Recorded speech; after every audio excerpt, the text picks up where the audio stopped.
बिहार के सीतामढ़ी लोकसभा सीट का भूगोल और इतिहास हमेशा बनते बिगड़ते रहा है। ऐसी स्थिति में भी सीतामढ़ी लोकसभा सीट पर कभी भी बीजेपी का कमल नहीं खिला और आपस में समाजवादी यहाँ पे उठा पटक करते रहे हैं। ऐसी स्थिति में क्या फिर से सीतामढ़ी लोकसभा सीट पर बीजेपी फेल हो जाएगा या फिर यहाँ से इंडिया गठबंधन बाजी मार जाएगा?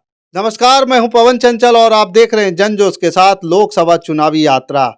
आज इस चुनावी यात्रा में हम विश्लेषण करेंगे, बात करेंगे सीतामढ़ी लोकसभा सीट की, जो समाजवादियों का गढ़ रहा है। क्या इस बार एनडीए गठबंधन वहां पे अपना कब्जा जमा पाएगा या फिर इंडिया गठबंधन इसे लपेट ले जाएगा?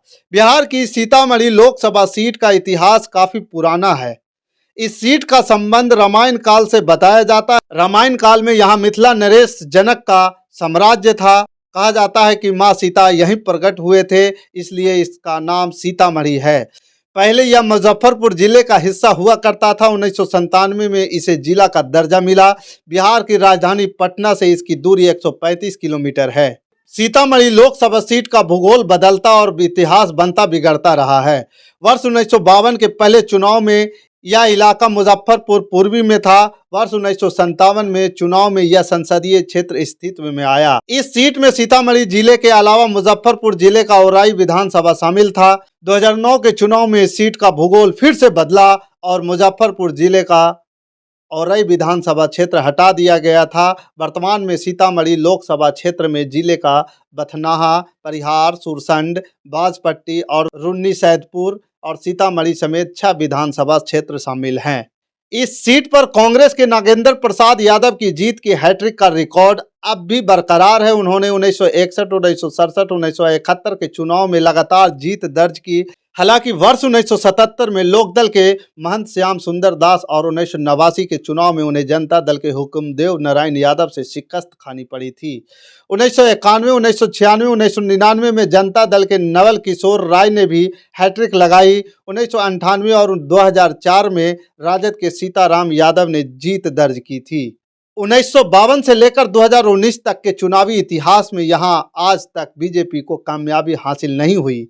शुरुआती दौर में कांग्रेस का दबदबा था। आपातकाल के बाद समाजवादियों में उठापटक देखने को मिलती है। 2004 के बाद से राजद को भी कामयाबी हासिल नहीं हुई है। 2009 में जदयू के अर्जुन राय ने जीत हासिल की। 2014 में एनडीए गठबंधन से यह सीट रालोसपा के खाते में आई और मोदी लहर में सवार होकर रालोसपा के राजकुमार शर्मा दिल्ली पहुंचे।